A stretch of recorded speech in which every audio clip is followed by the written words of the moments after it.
Welcome back. Today we're going to be upgrading the speakers in the front of this. For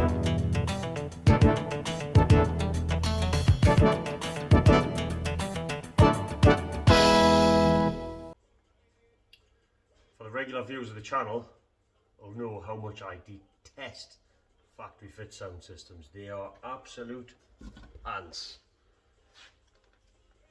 That's the speaker out the door. And you can see there's nothing to it. There's not even any weight to it, but if you listen,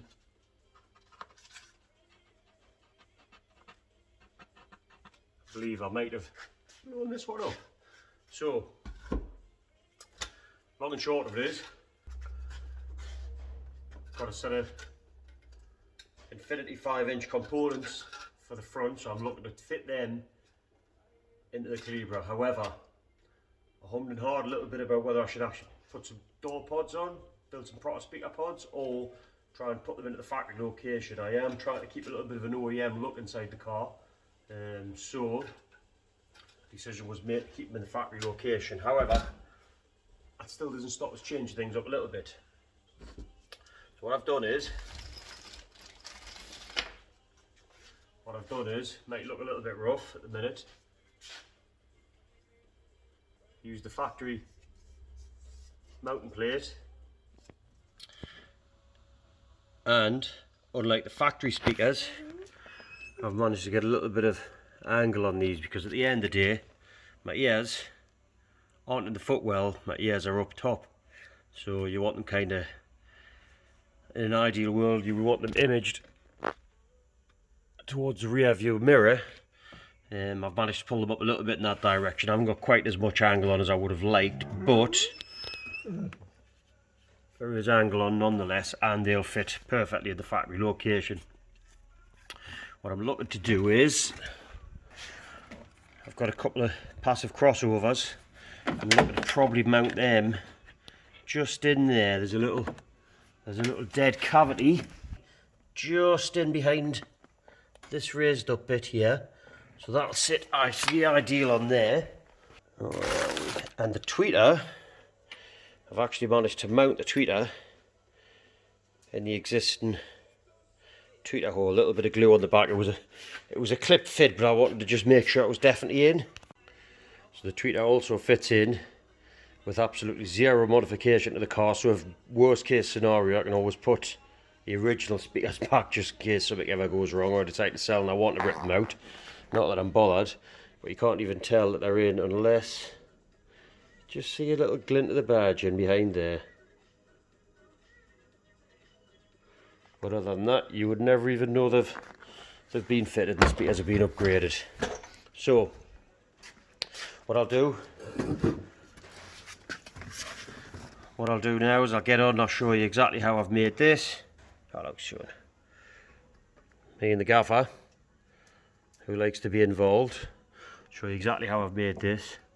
These screws are just temporary to hold it till the fiberglass sets in the back. So I'm going to fiberglass in the back just to give it a good solid connection. This is just a trial fit to make sure it would work. So what I'll do is I'll get that side done, show you exactly how I made it, and we'll get it on. Right, first things first, I actually need to cut this off. The only part of this that I actually need is this outer ring here, this outer plastic piece here, so I can, in effect, all I need to do really, let's have a look, see if I can get it to focus, is break away them bits of glue, and then I just cut the front off altogether, straight through. So yeah, so all we'll do, we'll just cut through it. If this goes wrong, I've got spare tweeter, so I'm not too worried.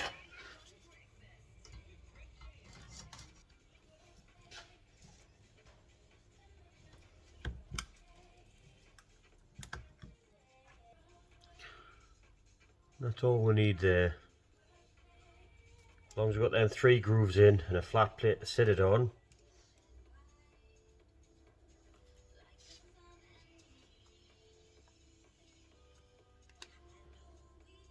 Right, see, does actually fit in. The glue on the back is literally just to hold it. So I'll right, glued the speaker in place. Simple as that. That's the tweeter done.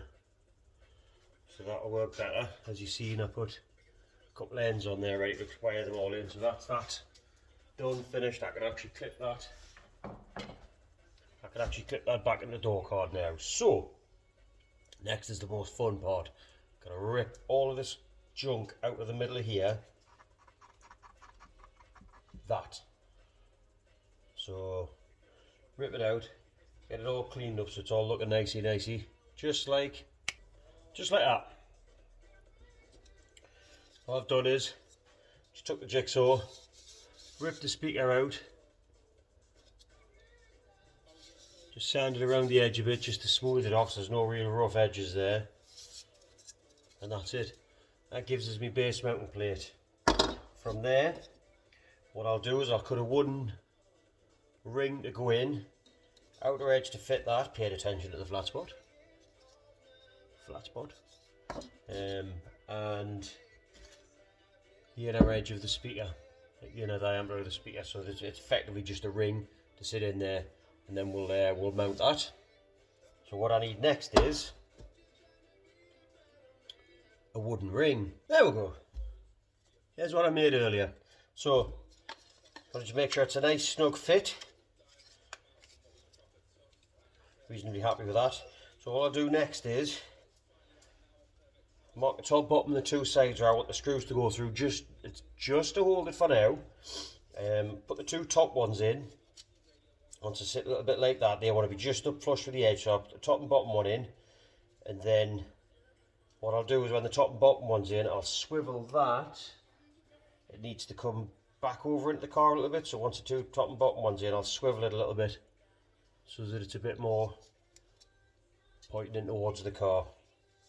Then once that's done, all I've got to do from there is drill the 4 holes out for the speaker, mount the speaker in, and then we'll get on to getting some fiberglass onto the back of them just to give them a good solid hold. Easy peasy lemon squeezy. Yeah, so it's screwed in, fitted. What I've done is I've not gone beyond the back. Likewise, I've not come beyond the front either, because I'm not sure how much clearance I've got between the front of this and the door card, but I do know I've got no clearance. That sits literally flush on with the door. If you line this up right, it actually there's a little hole in the door where the back of the speaker will actually sit. So next I mount the speaker.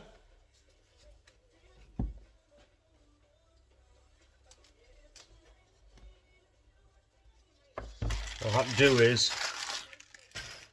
just for these ones that are close to the body, I've had to countersink them a little bit. These top ones aren't a problem because obviously there's enough room at the back there to do it. What I have to do is just make sure I use small nuts for the front. But all I've done with the back ones is just countersink them a little bit. And that's it. What I'll do now is I'll lash some fiberglass resin, fiberglass bodge around the inside here. I'll drill a load of holes around here so it's got something to actually bite into, and then just lash a load of fiberglass bodge around the inside of there just to strengthen them up and give them a little bit more weight. Yeah. Beyond that, it's just a simple case of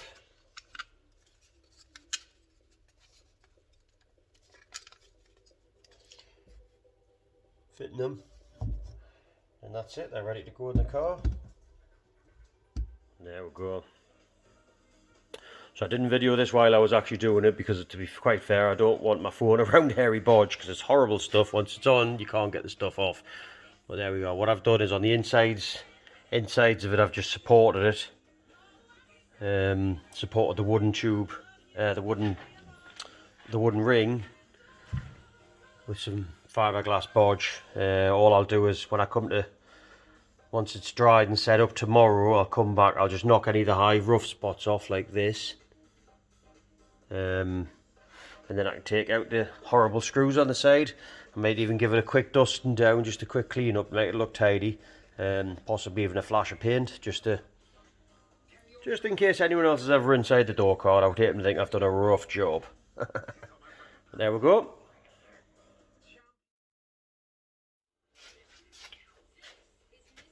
That's it. Next time you see these, I'll give you an update in the next video. I'll just show you basically them painted and fitted. Hopefully, touch wood, next time you see the car, the door cards will be refitted back on. I've still got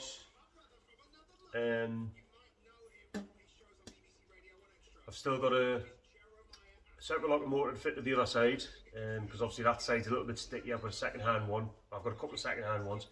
Got that fit on the other side. Obviously I'll get these back on. I've got a new door card for this side because mine was blown out, so hopefully that should make the doors nice and cherry again.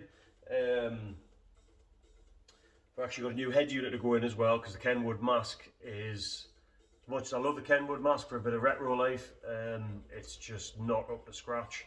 CD player in the boot doesn't work, so I've got no CD, so I'm stuck with a choice of radio, and I hate the radio. It's like songs that I just played on loop.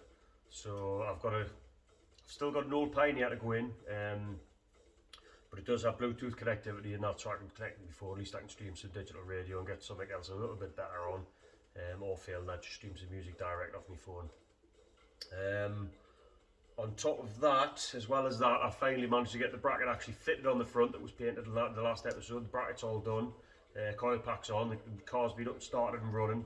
Sounds lovely. I need to get a time when it's a bit nice weather, I'm not as rushed, get it outside and we give it a wash off and get it ready, because I believe the car, once this is back together again, I believe it could be ready for its MOT. So I think that's got to be coming up in the next couple of episodes. Hopefully, touch wood, again, past an MOT, at least I'll have this one be ready to go again. Beyond that, yeah, if you've liked the video, then please give us a thumbs up. Don't forget to comment if there's anything you'd like to see us do or like to see us carry on. I know there's a couple of people out there screaming for these carbon fibre dash covers. I might actually start and do them again. See how it goes. Yeah, so once again, I'd like to thank all the new subscribers who have just subscribed and actually pushed over the 100 subs. Thank you very much. Yeah, until then, see you next time. Thanks for watching.